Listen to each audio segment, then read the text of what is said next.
Now it finally becomes clear why the president of Ukraine, Volodymyr Zelensky, is holding separate meetings with the commanders of the Army Corps of the Armed Forces of Ukraine after the dismissal of Defense Minister Fedorov.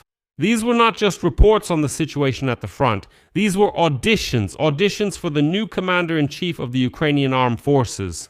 Because, as reported by the Financial Times, citing a high-ranking official of the Ukrainian administration, the next in line for dismissal is the commander-in-chief of the Armed Forces of Ukraine himself, Oleksandr Syrskyi.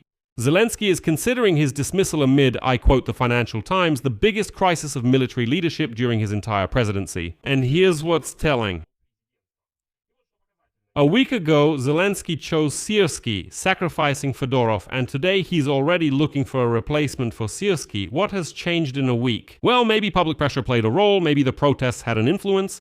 In general, in this episode, how the protests for Fedorov turned into a campaign against the commander-in-chief and forced the president to change course, who is being considered to replace Oleksandr Syrskyi himself, and why this might happen. To become a mass purge of the entire military leadership, and how the latest signal fits into all of this. Right now, Russia is preparing a mobilization of at least 500,000 people, so let's figure all this out together. My name is Pechiy, and before we begin, I ask you to subscribe to this YouTube channel. We are moving towards the mark of 300,000 subscribers, so I would personally appreciate your subscription. So, remember, just a couple of days ago we discussed the resignation of Mikhail Fedorov. I mentioned that Zelensky, at a closed meeting of the Servant of the People faction, said that ideally both Fedorov and Syrskyi should be removed. And at that time we wondered why the choice fell on Fedorov while Syrskyi was kept. And today the Financial Times shocks us with new information. According to sources in the presidential administration, Zelensky is ready to remove Syrskyi from his position, but under one condition. If he finds a commander who can ensure a smooth, let's say, seamless transfer of authority and at the same time hold the defense along the entire front line, which is more than 1,200 kilometers long. So it's not about whether to dismiss Oleksandr Syrskyi or not. The decision is already made. The goal is to prevent the front from collapsing while both the Minister of Defense and the Commander-in-Chief of the Armed Forces of Ukraine are replaced together.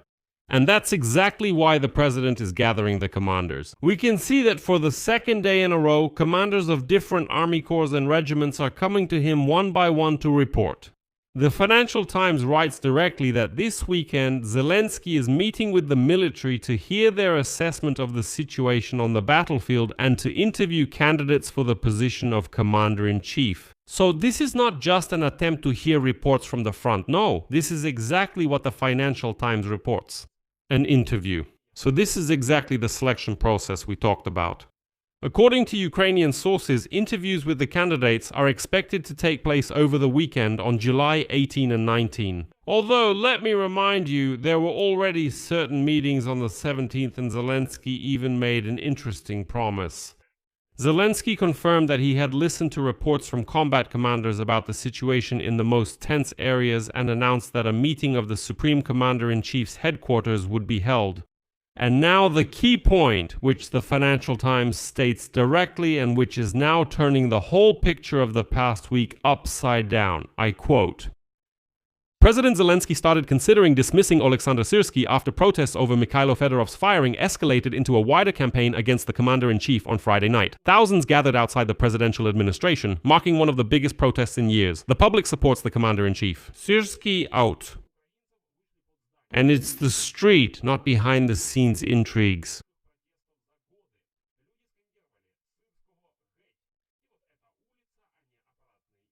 According to the Financial Times, it was this that became the factor that made President Zelensky consider changing the commander-in-chief of the armed forces of Ukraine. Well, I mean, a few days ago, Zelensky sided with Syrskyi against Fedorov, and Fedorov... The protesters effectively voted this decision down, at least that's how the Financial Times presents it.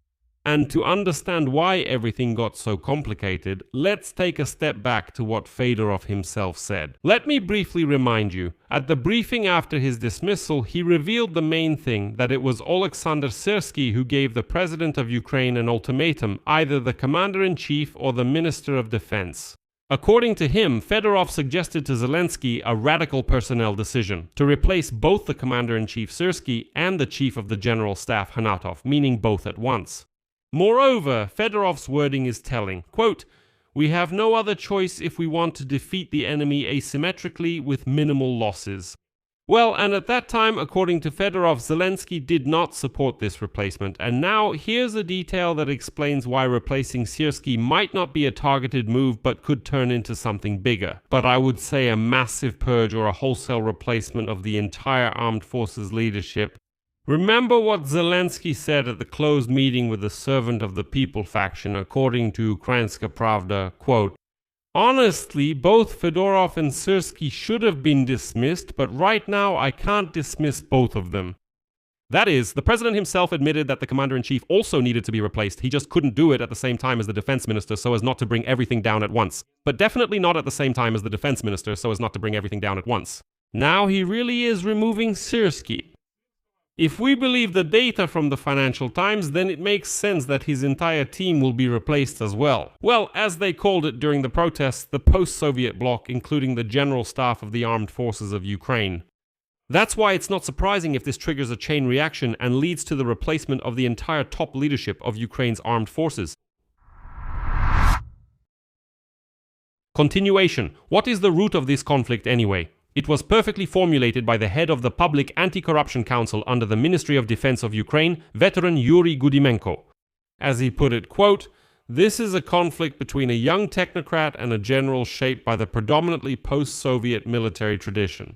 Fedorov wanted to digitize everything, measure commanders' effectiveness with data, and build the army around technology and drones. Syrskyi, a representative of the old hierarchy, reported up the chain that everything was fine. And these two worlds, as Fedorov himself said, simply stopped listening to each other."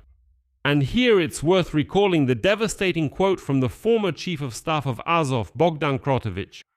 It explains the whole problem of the so-called old school which Syrskyi follows. Here is his quote. "The Russians stopped lying in their army sometime at the beginning of 2024. They stopped lying and we started. It is against this culture of lying up the chain of command embodied by the post-Soviet old guard that the young officers have risen up." Well, the case with Kelly, with dozens of non-combat deaths from the same source, as the military themselves are now saying. Now, as for who might replace Alexander Syrskyi, we must be very cautious, since the information space is currently flooded with news. Right now, supporters of Alexander Syrskyi, for example, and accordingly opponents of Fedorov, are already spinning out huge narratives about how Fedorov bribed global media for hundreds of thousands of dollars. Who, right during the protests, started posting about him, started writing entire articles like, "Oh, this is impossible." Some people were surprised that a protest happens, and just an hour and a half later, The Economist Online publishes an article about Fedorov and the protests. And people were surprised. How can you create material in just an hour and a half? It's easy. That's the job of a reporter who has to react quickly and cover the situation. Plus, I'll let you in on a little secret. Every editorial office has certain information prepared in advance. There really are these templates so that you can immediately provide up-to-date information and add the pre-written background. There you go, an article, done. A template means information that isn't tied to a specific event. For example, it describes Fedorov, describes the Ministry of Defense, describes some of his reforms, and so on and so forth. This was prepared and stored long ago. This is not a secret at all. That's how any editorial office works. Well, there you go. And then people started writing like, look, global media started writing about Fyodorov, defending Fyodorov. That means those people are allocating money for protests.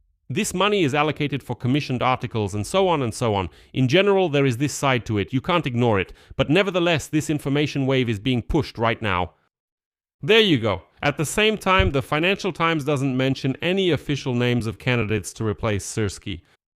They just write that interviews are being conducted. In the Ukrainian information space, several figures from among the successful next-generation corps commanders are already being discussed. Those very ones whose asymmetric philosophy was promoted by Mikhail Fedorov, but there are no specifics about names in reliable sources yet, so I won't get too far ahead either. I want to give a separate warning. Russian news feeds are already throwing out information, spreading different versions. For instance, Zelensky is allegedly going to appoint intelligence chief Budanov as commander-in-chief. So, this is being reported with reference to TASS sources. So, this is a Kremlin-planted story, not any kind of confirmed information, and that's how it should be treated. The real candidates will become known after this weekend's reviews. For now, let's honestly note that no candidate has been named. The selection is ongoing. The Financial Times reports that a replacement for Syrskyi is being prepared. Another nuance is also important. Syrskyi has long been called by the harsh nickname the Butcher in the West and in Ukrainian media, for his commitment to holding positions at any cost, which critics associate with heavy losses. And the Financial Times uses this nickname directly. That is, replacing Syrskyi also means a change in military philosophy, from holding at any cost to winning asymmetrically with minimal losses, as Fedorov puts it. It's an ideological shift, not just musical chairs. And now about why the timing of all this chaos is especially dangerous, or I would say especially telling as a stage of preparation for something bigger. Because all this chaos is unfolding exactly at the moment when Russia is preparing a new strike. According to Ukrainian intelligence, the Kremlin is preparing to mobilize more than 500,000 people, 500,000. This is a sign of a new major offensive wave, and Ukraine is approaching it at a time when its entire military and political leadership is changing at once. The Minister of Defense has been dismissed, a new Commander-in-Chief is under consideration, and the General Staff's status is uncertain. Also, the Verkhovna Rada won't convene until August 18th. This is the full gravity of the moment. On one hand, Russia is forming a 500,000-strong mobilized force this fall. On the other hand, Ukraine is carrying out the biggest command shakeup of the war right in the middle of all this. This is exactly the question the Financial Times is addressing when it writes about a smooth transfer of power. In other words, how do you change the commander-in-chief of a huge front so that the enemy doesn't take advantage of this transitional moment? This operation is, as they say, like open heart surgery, and even while running, in other words, it's extremely difficult, and I understand that right now, well, most likely, some kind of reshuffle is overdue. It needs to be done, but it has to be done with such surgical precision that, God forbid, there are no losses. At the same time, honestly and calmly, there's another side to it. The same commander Zelensky had been hearing from, in the president's own words, told him that Russian troops were degrading and Ukrainian units had proper logistical support. The front isn't collapsing. Ukraine has the initiative in some areas, and changing the commander-in-chief under pressure from combat officers isn't necessarily a sign of weakness. It could also be a sign of improvement, that is, to eliminate the culture of lying to the top, as they call it, before taking on a new Russian strike. Let's sum up. The picture of this week forms a clear storyline. First, Syrskyi pushed through Fedorov's dismissal with an ultimatum and won. Then people took to the streets shouting, "Syrskyi, go away," and it seemed like they reversed that decision. Here we need to be careful with our assessments. Now, according to the Financial Times, the president is looking for a replacement for Commander-in-Chief Syrskyi, interviewing candidates right this weekend. So, the person who just a few days ago was the winner of the internal power struggle, meaning Syrskyi, today might be the next one to go. And this, judging by Zelensky's own admission, means that both should have been dismissed, and this is not the end. This is the beginning of a broader purge, possibly even targeting the general staff. And in addition, you need to understand that if this really happens, all the Western media are now writing that this will be a shift in philosophy from holding positions at any cost to winning with minimal losses. The demand for this came from below, that is, from young candidates and from the protesters. Now, there is only one question, and it is critical. Will Ukraine manage to carry out this massive replacement of command smoothly and quickly before Russia throws its promised 500,000 mobilized troops into battle? According to the Financial Times, the vetting of a new Supreme Commander-in-Chief is underway right now. And a meeting of the Supreme Commander-in-Chief's staff is also coming up, so we're keeping an eye on the situation. Apparently, the entire top leadership will be reshuffled. I'll leave it at that. Share your opinions and conclusions in the comments below this episode. Subscribe to the channel, hit the bell, and don't forget to like. That's all for now. Take care of yourselves. Goodbye, everyone.